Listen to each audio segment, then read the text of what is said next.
Et suite donc de notre semaine spéciale, que sont-ils devenus? Je vous le rappelle, cette semaine on a décidé de recevoir des personnalités qui ont marqué le petit écran et qu'on a parfois perdu de vue. Ce matin, je reçois celui qui était l'un des premiers monsieur météo de la télé, c'était en 1978.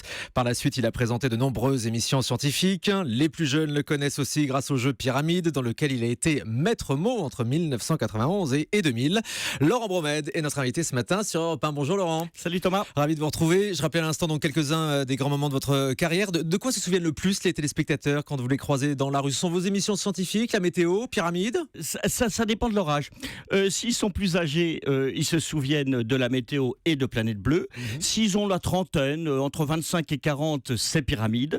Un peu plus âgés, vers 50 ans, c'est la santé, savoir plus santé. Ça dépend. La radio aussi, France Inter, tout ça. Évidemment, vous avez été l'un des premiers monsieur météo de la télé. Je vous le disais, c'est vous qui avez créé cette rubrique en 1978 dans le journal de Patrick Poivre d'Arvor. Ça n'existait pas avant? Si, il y avait des monsieur météo, il y avait des gens de la météo nationale. C'est Jean-Pierre Elkabbach et Louis Berriot à l'époque qui j'avais fait un petit livre sur la météo.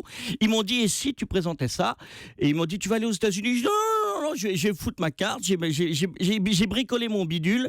Et ce que j'ai fait, c'est que j'ai raconté non pas le temps qu'il fera, mais le temps comment il va évoluer. Et c'est le fait de prévisions météo. C'est le fait comment le temps va raconter une histoire sur la météo qui a en fait transformé le système. Et vous disiez du bricolage, parce que moi je me souviens, c'était des petits dessins que vous faisiez sur une carte quasiment. Il y avait des éléments magnétiques que je déplaçais puisque le temps évoluait dans la journée. C'était marrant. Et puis après est venu Gilles Pétré, etc. Et puis il y a eu le fond bleu aussi, avec les incrustations. Vous avez été aussi l'un des premiers. Voilà, avec le système pour pas se tromper, pour pas mettre le bras dans le mauvais sens.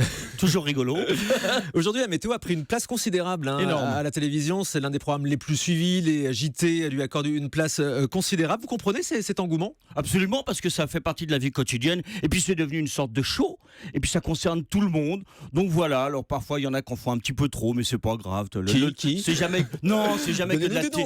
C'est jamais que de la télé. Arrêtez. Faut être Pourquoi sérieux. vous n'avez pas continué la météo? C'est François Closet, je travaillais avec lui à Sciences et Avenir, qui m'avait dit fais-le, mais fais-le pas longtemps. Tu vas devenir célèbre, mais surtout, sinon je serai encore Monsieur Météo aujourd'hui. Ça m'aurait empêché de faire plein de choses marrantes et très diverses.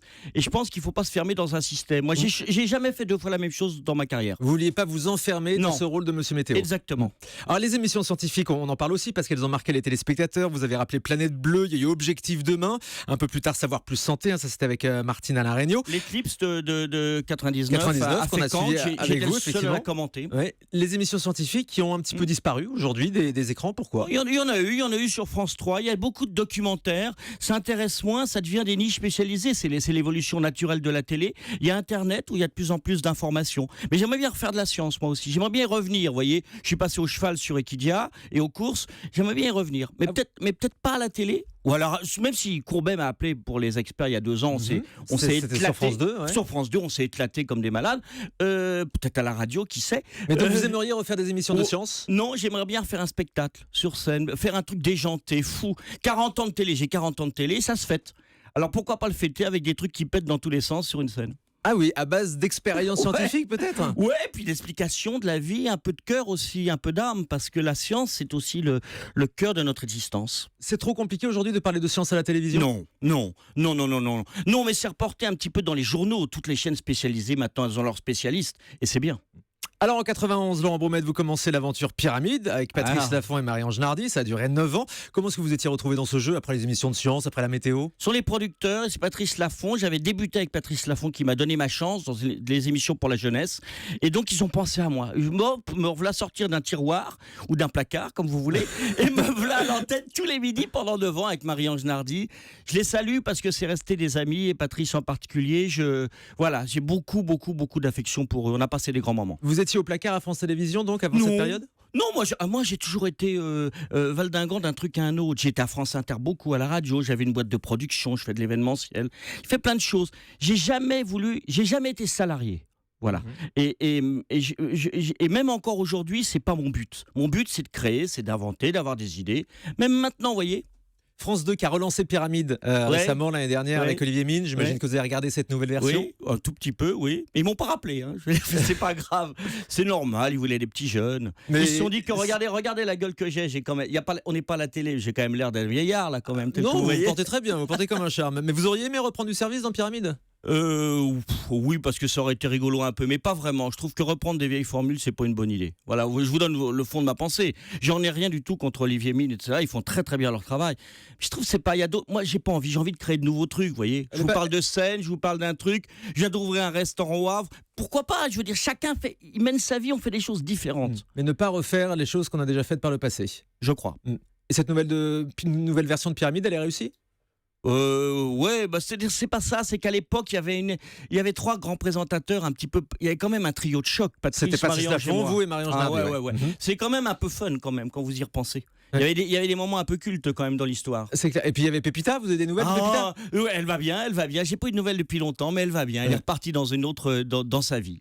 Et après Pyramide, Laurent Broumette, vous avez disparu du petit écran? Non, pas du tout. J'ai quitté Pyramide à la demande de Michel Cotta pour prendre la suite de François Clauset pour la production et la présentation de Savoir Plus Santé avec Martine Alregno. Et puis ça s'est arrêté. Et là, je me suis dit, j'ai contacté les patrons d'Equidia parce que j'ai la passion, la science, mais aussi celle des courses. Je suis propriétaire de trotteurs, de galopeurs. Equidia, on précise, c'est la chaîne des chevaux, sur le câble de satellite. Voilà. Et donc, à l'époque, j'ai contacté le directeur et je lui ai dit pourquoi pas, mais il m'a dit. Et ça fait 8 ans que je présente le week-end les émissions du matin. Et ça va très bien, c'est très marrant. Donc en fait, vous n'avez jamais arrêté l'antenne? Non, et maintenant j'ai appris un nouveau métier, celui d'animateur. C'est-à-dire le vôtre, c'est-à-dire à partir de pas grand-chose, d'essayer de faire rigoler le monde. C'est ce qu'on fait tous les matins, vous avez raison. Ouais. C'est la routine.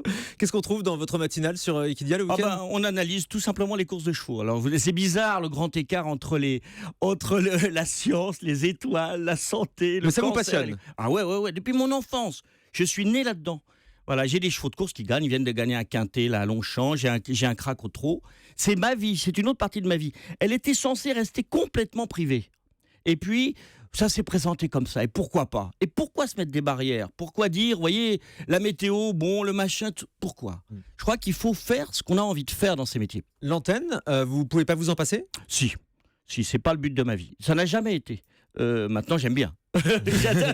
Comme vous, comme nous tous. C'est une drogue? Non. Pas moi. Il y a beaucoup de gens, il y a des gens qui me disent mais tu t'arrêteras jamais, tu pourras jamais t'arrêter. C'est pas vrai. Je peux absolument m'arrêter. Maintenant c'est pas un problème. S'il y a des choses marrantes à créer, à inventer, tout de suite.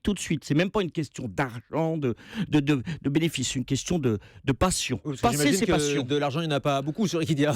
Il y en a, ça défend les courses, il n'y en a pas des tonnes, mais il y en a. C'est des chaînes beaucoup plus professionnelles que vous ne pouvez imaginer. Regardez, vous verrez, c'est la chaîne qui transmet le plus de sport en direct de toutes les chaînes du PAF. Alors vous avez connu les grandes chaînes, le service public, ouais. Aujourd'hui vous êtes donc sur une chaîne plus petite comme Equidia. Ça vous fait quoi de vous retrouver de manière plus confidentielle à la télévision aujourd'hui? Je préfère un peu. C'est-à-dire qu'après avoir été très très connu dans les années 80, vous étiez à peine né.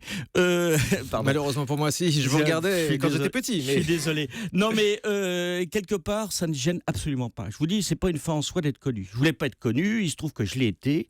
C'est presque mieux parfois d'être un peu discret. Vous savez, la base de ces métiers, pour moi, pour ma vie, c'est de conserver sa liberté. Et la liberté d'être hyper connu, ça bouffe une partie de la liberté. Là, maintenant, je peux faire ce que je veux. Partir, rester, changer, inventer autre chose, partir sur d'autres voies. En faisant toujours votre métier en plus. Elle a beaucoup changé, la télévision, depuis vos débuts, Laurent Broumette. Énormément. Je trouve que ça manque un peu de créativité, ça manque un peu d'audace parfois. Il y a la multiplication des chaînes, puis ça se fait bouffer par Internet. Maintenant, l'heure est à l'interactivité, tout ça. Mais ceci dit, ça n'a pas changé en mal, il ne faut pas dire toujours du mal. Ça a changé et c'est normal. Voilà. Mais vous avez connu une époque un peu bénie quand même dans les années 70 et 80. Vous faisiez ce que vous vouliez à la télé. Écoutez, quand le président Ulrich m'avait confié l'émission de science, il m'a dit dans le couloir, rassurez-vous, on ne vous jugera pas avant 1 an. Vous vous rendez compte, si on vous disait ça, on vous file une émission en soirée, on avait le temps. Et des groupes, quand il est arrivé en 80, m'a dit 20h30, ça vous intéresse de faire de la science à 20h30? Faites ce que vous voulez, globalement. C'est dingue. Vous voyez, aujourd'hui, on met les gens 2 semaines et on les dégage si ça va pas, s'il n'y a pas l'audience. Ouais, c'était béni quand même, faut le dire ce qui est. Il n'y avait pas la pression de l'audience, c'est ça qui a changé? Non, oui, certainement. Ce qui a changé, c'est que le public, on sait plus ce que pense le public. Je crois qu'à l'époque, on faisait un peu de la méthode Coué.